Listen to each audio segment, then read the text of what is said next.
you weren't pretty much dominating by like that all the time. Yeah, I mean, didn't get off to a great start. They were getting ready to tip that opening tip out of bounds, and would have been our ball to start. But obviously they scored right away, and then we turned over the next possession. Brunson hits a three, and there's 5-0 right away. All right, so again, just two possessions to 0, right? So that wasn't a great start. And Brunson just, and then he got fouled on the next one for 3. So just not good enough defense, I guess, to start. Yeah. Well, what was the difference in the third quarter? I mean, and even in the fourth, to be able to kind of put yourself back in. Yeah. Well, I think like look at the game. They obviously came out with a thought process of playing super fast and just putting their head down and going to the rim. And it just like was moving way too fast for us. We just couldn't get our defense set up, and we were a little bit late on the help. But when we got to the help, they were just kicking out, and we weren't very good on recovery. So they were either getting transition out of it to the rim or open threes. So they kind of busted that thing open. Then I thought there was a segment where, again, a lot of hustle plays by them, a lot of offensive rebounds, etc. Then we had a huge segment of the game where we just like took care of all that stuff. Like we got our defense set up. When we did that, we started getting much better paint protection, much better shot contests on the threes, much better just physicality and rebounding, and then we just executed so much better for a stretch. There was a whole stretch of the first half.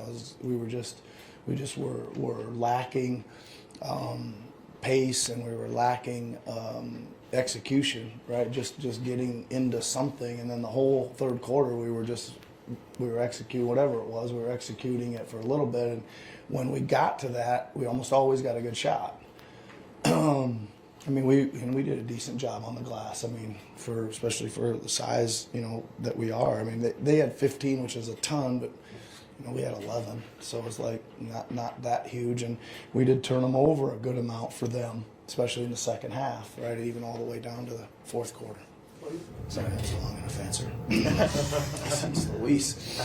Take it back. One of your most successful ATOs is the one with Tyrese in the backcourt, getting a running start.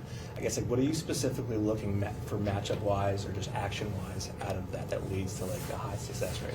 Yeah, I mean that part of it when they don't go back and there's I don't know how many options on it, right? There's several, but when they don't go back and guard him in the backcourt, he's going to get a running head start down there, and it's a matter. And they were content to play it, and they almost were right. I mean, Precious was trying to chase him down and block him. And that's one thing you can do, which is why your big has to follow that down, because sometimes he misses and there's an offensive rebound there on the challenge, or sometimes there's a potential block, but it's just a chance to get him with some speed downhill mostly.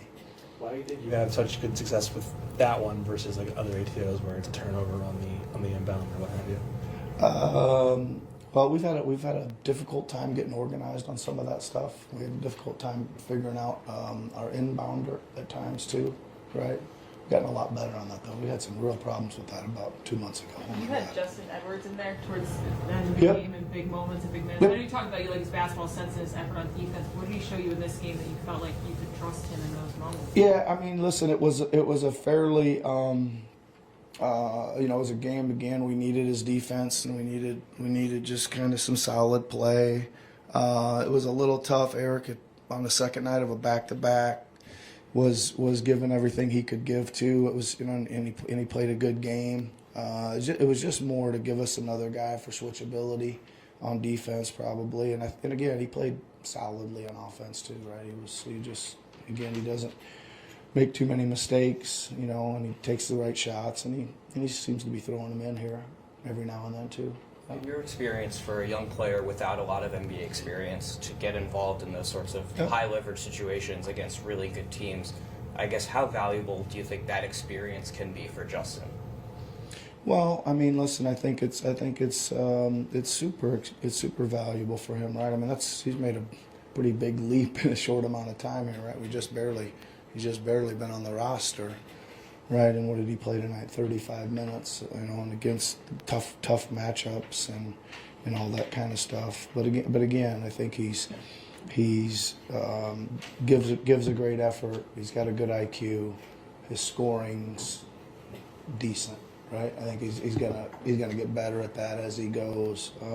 Those are super valuable minutes for him to play in a big game, a close game, all that kind of stuff. Yeah. And Justin was one of, I think, 4 or 5 guys who at some point was the primary defender of Brunson. Obviously, he passed that around a lot, but I think Tyrese opened the game against Brunson. Yep. What went into the decision to go with Tyrese there at the start of the game, and what did you see during the minutes where he took that assignment? Yeah, it is. Looking back on it, it ends up not being a very good decision, right? But the decision has been lately is to put Tyrese a little bit more on his matchup and Kelly a little bit more on his, right? Instead of Kelly kind of always guarding that point guard and Tyrese. And tonight I didn't love it just because I didn't like the kind of size advantage Bridges would have over Tyrese from the perimeter shooting over the top of him. And again, I'm trying to get Tyrese back more to his kind of natural matchup. You guys have had some pockets of defensive issues, but largely effort's been good, and that's how you've hung around against teams. Yep. What do you think has allowed you guys to stay in the boat, so to speak, especially when on the other end you guys go through stretches where you can't make anything and it makes defense even harder? Yeah, I mean, listen, it gets really hard. Even in the game last night, we couldn't have run better offense. We cut that thing down to 6, and we had 4 amazing possessions in a row with a wide open catch and shooting 3, and we went 0 for 4, right? So in relation to them hanging through there, I think it was a problem early in the year. We just weren't playing good enough offense or making enough shots that it was affecting a little bit our spirit, and I think we've just worked through that a little bit. And it's listen, I mean, you guys, it's not super easy to play against any NBA team when we're our rim protection was not really a rim protector guy out there, so you're having to do a bunch of kind of rim protect by committee, right? And again, that means there's a lot of moving pieces, right? So I do give them credit because I think they're battling and fighting, and one of the things we do like to do is try to get after the ball and deflect the ball, and we did that especially in the second half. What was it against 16 turnovers? They're a super low turnover team, and I think it was only 5 or 6 at the half. So to get them 11 times in the second half is pretty good.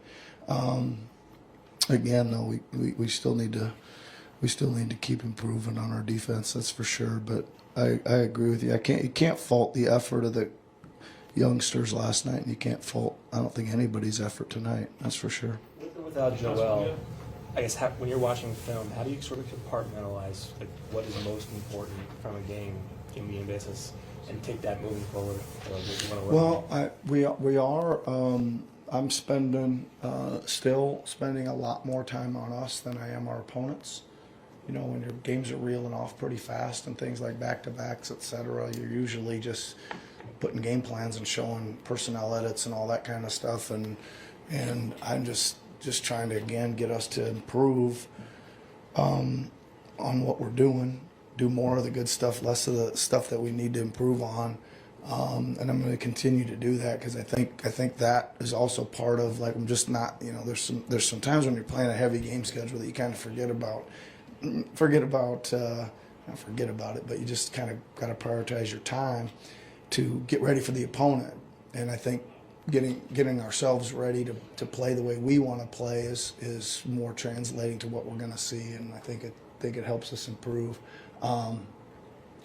But with the part with Joel is we got to again make sure that we're doing all these things a little bit better, and then when we get him back in there, he certainly can help the rim protection, right? And things change a little bit. Again, there's not so much committee, there's not so many moving pieces, and that lets you guard a lot better. You're not flying from a long ways away to challenge threes. You're not constantly in closeouts having to sit down and try and guard because you've been off in the paint making a play and stuff. So hopefully this stuff improvement will be good when he gets back.